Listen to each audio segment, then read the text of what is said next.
മറ്റൊരു വീഡിയോയിലേക്ക് സ്വാഗതം. ഇന്നിവിടെ വിശകലനം ചെയ്യുന്നത് ഒരു പുരുഷൻ്റെയും സ്ത്രീയുടെയും ഗ്രഹനിലകളാണ്. വിവാഹ ആലോചനയുമായി ബന്ധപ്പെട്ട് വന്നിട്ടുള്ള 2 ഗ്രഹനിലകളാണ്. ഇത് ചേർക്കാൻ പറ്റുമോ എന്നതായിരുന്നു ചോദ്യം. ഇവിടെ പുരുഷൻ്റെ ഗ്രഹനില എടുത്തു കഴിഞ്ഞാൽ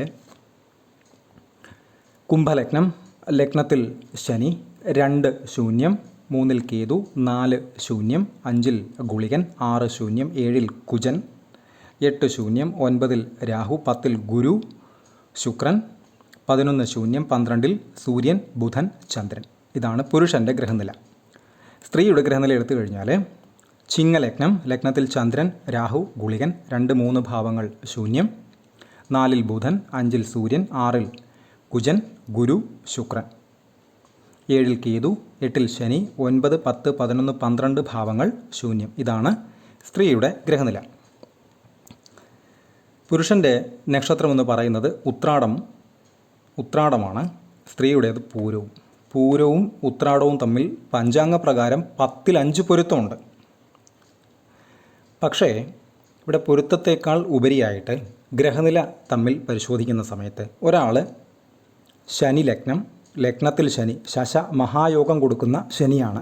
പ്രസ്തുത ശനി ലഗ്നാൽ 7ലേക്ക് ദൃഷ്ടി ചെയ്യുന്നു. 7ൽ ശക്തനായ കുജൻ നിൽക്കുന്നു. 7ാം ഭാവാധിപനാകട്ടെ സൂര്യൻ 12ൽ ബുധനോടൊത്ത് ചന്ദ്രനോടൊത്ത് നിൽക്കുന്നു, ശത്രുവിൻ്റെ ക്ഷേത്രത്തിൽ. വളരെ ശ്രദ്ധിക്കേണ്ടുന്ന പാറ്റേണിലുള്ള ഒരു ഗ്രഹനില തന്നെയാണിത് എന്ന് നിസ്സംശയം പറയാം. ലഗ്നത്തിലെ ശനിയും 7ലെ കുജനും 7ാം ഭാവാധിപൻ 12ലും അത് ശത്രുവിൻ്റെ ക്ഷേത്രത്തിലുമൊക്കെ നിന്ന് കഴിഞ്ഞാൽ പൊതുവേ വളരെ ശ്രദ്ധിച്ചു മാത്രമേ വിവാഹം നടത്താവൂ. സ്ത്രീയുടേതാണെങ്കിൽ ചിങ്ങലഗ്നം, ലഗ്നത്തിൽ ചന്ദ്രൻ, രാഹു, ഗുളികൻ. മുൻപ് ഒരുപാട് വീഡിയോകളിൽ പറഞ്ഞിട്ടുള്ളൊരു കാര്യമാണ്. ചന്ദ്രനോടൊത്ത് രാഹു, ഗുളികൻ, കേതു, ശനി പോലെയുള്ള അവസ്ഥകൾ നിൽക്കുന്നത് ഒട്ടും നല്ലതല്ല. ഇവിടെ ലഗ്നത്തിൽ തന്നെ ചന്ദ്രൻ, രാഹു, ഗുളികൻ എന്ന് പറയുമ്പോൾ ഇത്തരം ആളുകൾക്ക് ഇമോഷൻസിനെ ബാലൻസ് ചെയ്ത് കൊണ്ടുപോകാനുള്ള ഒരു ശേഷി വളരെ കുറവായിരിക്കും. 5ൽ സൂര്യൻ ഉള്ളത് കൊണ്ട് തന്നെ അത്യാവശ്യത്തിൽ കൂടുതൽ ഈഗോ പ്രോബ്ലംസും ഉണ്ടാകും. 5ാം ഭാവാധിപൻ നീചനാണ്, 6ലാണ് നിൽക്കുന്നത് വ്യാഴം. മാത്രവുമല്ല ഈ ലഗ്നങ്ങൾ തന്നെ നോക്കിയാൽ ഒരാൾ ശനി ലഗ്നം, ഒരാൾ ചിങ്ങലഗ്നം, ലഗ്നങ്ങൾ തന്നെ ശത്രുതയിലാണ്. ഒരാളുടെ ലഗ്നത്തിൽ ശനി നിൽക്കുന്നു, ഒരാളുടെ ലഗ്നത്തിൽ ചന്ദ്രൻ, രാഹു, ഗുളികൻ നിൽക്കുന്നു. അപ്പോൾ തന്നെ ഇതവിടെ ബുദ്ധിമുട്ടുകളെ ഉണ്ടാക്കും എന്നതിൻ്റെ വ്യക്തമായിട്ടുള്ള സൂചന വന്നു കഴിഞ്ഞു. അതുപോലെ തന്നെ ഒരാൾക്ക് ലഗ്നാൽ 7ൽ കുജൻ നിൽക്കുന്നു, ഒരാൾക്ക് ലഗ്നാൽ 7ൽ കേതു എന്ന് പറയുമ്പോൾ രാഹുവിൻ്റെ സ്വാഭാവികമായിട്ടുള്ള 7ാം ദൃഷ്ടിയിലാണ് കേതു എപ്പോഴും ഏതൊരു ഗ്രഹനിലയിലും നിൽക്കുക. ഇവിടെ രാഹു മാത്രമല്ല ചന്ദ്രൻ, അതോടൊപ്പം തന്നെ ഗുളികനോടൊത്ത് നിൽക്കുന്ന രാഹുവാണ്. അതിനോടെല്ലാം ഒത്തു നിൽക്കുന്ന ചന്ദ്രനും കൂടെ ചേർന്നാണ് 7ലേക്ക് ദൃഷ്ടി ചെയ്യുന്നത്. 7ാം ഭാവാധിപൻ ശനിയാണ്, 8ലാണ് നിൽക്കുന്നത്. അപ്പോൾ ഒരാൾക്ക് 7ൽ കുജനും ഒരാൾക്ക് 7ൽ കേതുവും, ഒരാൾക്ക് 7ലേക്ക് ശനിയുടെ ദൃഷ്ടിയും ഒരാൾക്ക് 7ലേക്ക് ചന്ദ്രൻ രാഹു ദൃഷ്ടിയും. ഒരു കാരണവശാലും ഈ ഗ്രഹനിലകളെ തമ്മിൽ ഒന്നിപ്പിക്കുന്നത് ബുദ്ധിയല്ല എന്ന് തന്നെ പറയേണ്ടി വരും. കാരണം തർക്കമൊഴിഞ്ഞ സമയങ്ങൾ ഇത്തരക്കാർക്ക് വളരെ കുറവായിരിക്കും. അരമണിക്കൂർ ഒരു മുറിയിൽ സംസാരിച്ച് നിൽക്കാൻ ഇവർക്ക് പറ്റില്ല. എന്തെങ്കിലുമൊക്കെ അഭിപ്രായ വ്യത്യാസങ്ങളോ തർക്കങ്ങളോ ഭിന്നതകളോ ഒക്കെ ഉണ്ടാകാനുള്ള സാധ്യത വളരെ വളരെ കൂടുതലാണ്. കാര്യം 2 വ്യക്തികൾ തന്നെ പരസ്പരം ശത്രുക്കളാണ്. ശനി ലഗ്നം, സൂര്യലഗ്നം, കട്ടി സ്വഭാവമുള്ള, കാഠിന്യ സ്വഭാവം കൂടുതലുള്ള 2 പ്രബല ഗ്രഹങ്ങളാണ് ശനിയും സൂര്യനും. പരസ്പരം വർഗശത്രുക്കളുമാണ്.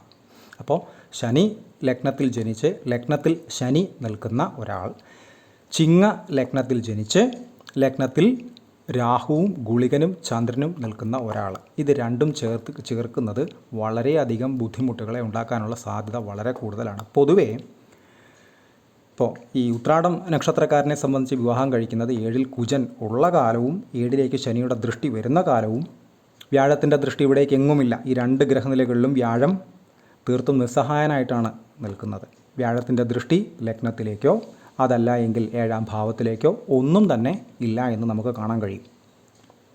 അങ്ങനെയുള്ള സമയത്ത് ഈ ഗ്രഹനിലകളെ ചേർക്കുന്നത് റിസ്ക്കാണ്, വളരെയധികം റിസ്ക്കാണ്. തർക്കങ്ങൾ ഉണ്ടാകാനുള്ള സാധ്യത വളരെ വളരെ കൂടുതലാണ്. അതാണ് ഇതിനകത്ത് ഏറ്റവും പ്രധാനപ്പെട്ട പോയിൻ്റ് എന്ന് പറയുന്നതും. തർക്കസാധ്യത വളരെ കൂടുതലായിരിക്കും.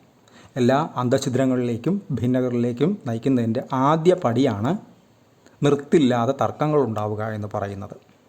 അപ്പോൾ ഏഴിലൊക്കെ കുജൻ ഉള്ള ഒരാളെ സംബന്ധിച്ച് പരമാവധി ഏഴിൽ തന്നെ കുജൻ ഉള്ള ഒരാളെ, പ്രത്യേകിച്ചും ലഗ്നം ചേരുന്ന, പ്രത്യേകിച്ച് ലഗ്നത്തിലൊക്കെ ശനി നിന്ന് കഴിഞ്ഞാൽ ലഗ്നം സൂര്യലഗ്നമാവാതിരിക്കാൻ പ്രത്യേകം ശ്രദ്ധിക്കുക. എന്ന് വെച്ചാൽ ചിങ്ങലഗ്നം, ലഗ്നാധിപൻ സൂര്യൻ, ശത്രുത ഓട്ടോമാറ്റിക്കായിട്ട് അവിടെ ഉണ്ട്. അതുപോലെ തന്നെ ഏഴിലൊക്കെ കേതു നിൽക്കുന്ന ആളുകൾക്ക്, ഏഴിൽ തന്നെ കേതുവോ രാഹുവോ ഒക്കെ ഉള്ള ആളുകളാണെങ്കിൽ വലിയ തെറ്റുകുറ്റങ്ങളില്ലാതെ അതിലേക്കൊരു വ്യാഴത്തിൻ്റെ ദൃഷ്ടിയും കൂടെ വന്നാൽ വളരെ നന്നായി.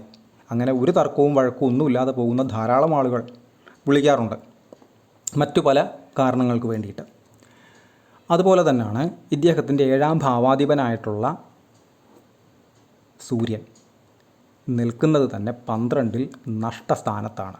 അവിടെ ബുധൻ, ചന്ദ്രൻ, സൂര്യൻ കോമ്പിനേഷൻ മൂന്നും കൂടെ ഒരുമിച്ചാണ് 12-ൽ നിൽക്കുന്നത്. സൂര്യനെ സംബന്ധിച്ച് ശനിക്ഷേത്രങ്ങൾ, അത് മകരമായാലും കുംഭമായാലും ശത്രുക്ഷേത്രം തന്നെയാണ്. അപ്പോൾ 7ാം ഭാവാധിപൻ ശത്രുക്ഷേത്രത്തിൽ പ്രത്യേകിച്ചും നഷ്ടസ്ഥാനത്ത് നിൽക്കുന്നു എന്ന് പറയുന്നത് തന്നെ വളരെ വലിയ ഒരു നെഗറ്റീവ് തന്നെയാണ്. അതിനോട് തൊത്ത് തന്നെ പറയേണ്ടുന്നതാണ് 7-ൽ നിൽക്കുന്ന കുജനും അവിടേക്ക് വരുന്ന സ്വാഭാവികമായിട്ടുള്ള ശനിയുടെ 7ാമത്തെ ദൃഷ്ടിയും. ഇത്തരക്കാരെ വിവാഹം കഴിക്കുന്നത് വളരെയധികം ശ്രദ്ധിച്ചു വേണം. ചേരുന്ന ഗ്രഹനിലകൾ മാത്രമേ ലഗ്നം കൊണ്ടും 7ാം ഭാവം കൊണ്ടും ശുക്രൻ്റെ അവസ്ഥ കൊണ്ടും കൃത്യമായി നോക്കി അതിന് വ്യക്തമായിട്ടുള്ള ഉത്തരങ്ങൾ അതിൽ കാണുന്ന ഓരോ സംശയത്തിനും ഉണ്ട് എങ്കിൽ മാത്രമേ വിവാഹം ചേർത്ത് വയ്ക്കാവൂ. അതുപോലെ തന്നെയാണ് ഈ ഗ്രഹനിലയിലെ അവസ്ഥയും. ലഗ്നത്തിൽ ചന്ദ്രൻ, രാഹു, ഗുളികൻ, 7ാം ഭാവാധിപനായിട്ടുള്ള ഗ്രഹം 5-ൽ നിൽക്കുന്നു.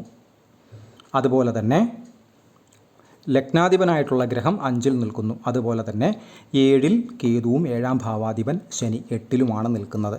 വളരെ ശ്രദ്ധിക്കേണ്ടുന്ന ഒരു ഗ്രഹനില തന്നെയാണ് ഇത് എന്നും പറയേണ്ടി വരും. പ്രത്യേകിച്ച് 5-ലൊക്കെ സൂര്യൻ നിന്ന് കഴിഞ്ഞാൽ വിട്ടുവീഴ്ച മനോഭാവം ഒരല്പം കുറവായിരിക്കും. ഈഗോ പൊതുവേ കൂടുതലായിരിക്കും. ഞാൻ ചിന്തിക്കുന്നതാണ് ശരി എന്ന് പറയുന്ന ഒരു ഭാവം സ്വാഭാവികമായിട്ടും ഉണ്ടാകും. 5ാം ഭാവാധിപൻ നീചനാണ്, ഉച്ചനായിട്ടുള്ള കുജനോടൊത്താണ് നിൽക്കുന്നത്. ഈഗോ 100% ഉണ്ടാകും. അതിനോടൊത്ത് ശുക്രനുമുണ്ട്. വിവാഹകാരക ഗ്രഹം നീചനായിട്ടുള്ള ഒരു ഗ്രഹത്തോടൊത്താണ് നിൽക്കുന്നത്. അവിടെ കുജനുമുണ്ട്. അതും വളരെ ശ്രദ്ധിക്കേണ്ടുന്ന ഒരു കാര്യം തന്നെയാണ്.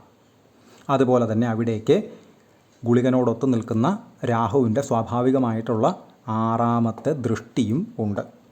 നേരത്തെ പറഞ്ഞ പോയിൻ്റ് ഒന്നുകൂടെ വ്യക്തമാക്കുകയാണ്. ലഗ്നാധിപൻ 5-ൽ നിൽക്കുന്നു, 7ാം ഭാവാധിപൻ 8-ൽ നിൽക്കുന്നു. അത് രണ്ടും ഒന്ന് സൂര്യനും ഒന്ന് യഥാക്രമം ശനിയും ആണ്. വളരെ ശ്രദ്ധിക്കേണ്ടുന്ന കാറ്റഗറിയിൽ തന്നെയാണ് ഈ ഗ്രഹനിലകൾ ഉള്ളത്. കാരണം ഇവരോട് മറ്റേതോ ഒരു ആസ്ട്രോളജർ പറഞ്ഞിരുന്നു ഇത് നല്ലതാണ് ചേർക്കാം എന്ന്. അപ്പോൾ അവർക്ക് സംശയം തോന്നിയതുകൊണ്ടാണ് അവർ വിളിക്കുകയും ഡീറ്റെയിൽസ് ചോദിക്കുകയും ചെയ്തത്. ഇത് രണ്ടും തമ്മിൽ ചേർത്ത് വയ്ക്കുന്നത് വളരെ റിസ്കി ആയിട്ടുള്ള ഒരു കാര്യം തന്നെയാണ്. ലഗ്നങ്ങൾ തമ്മിലേ ചേരില്ല, 7ാം ഭാവം തമ്മിലും ചേർച്ചയില്ല. 7-ൽ കുജൻ 7-ൽ കേതു എന്നൊക്കെ പറഞ്ഞു കഴിഞ്ഞാൽ മോരും മുതിരയും പോലത്തെ ഒരു കോമ്പിനേഷനാണ്. വളരെ ശ്രദ്ധിച്ച് മാത്രമാണ് ഇത്തരം കാര്യങ്ങൾ വിവാഹാലോചനയുമായി ബന്ധപ്പെട്ട് കൈകാര്യം ചെയ്യേണ്ടത് എന്നും മനസ്സിലാക്കുക. കൺസൾട്ടേഷൻ ആവശ്യമുള്ള ആളുകൾക്ക് ഈ നമ്പറിൽ കോൺടാക്റ്റ് ചെയ്യാവുന്നതാണ്. കോൺടാക്ട് ഡീറ്റെയിൽസ് ഡിസ്ക്രിപ്ഷനിൽ കൊടുത്തിട്ടുണ്ട്. ഇത്തരം വീഡിയോസ് ഇനിയും തുടരും. നന്ദി.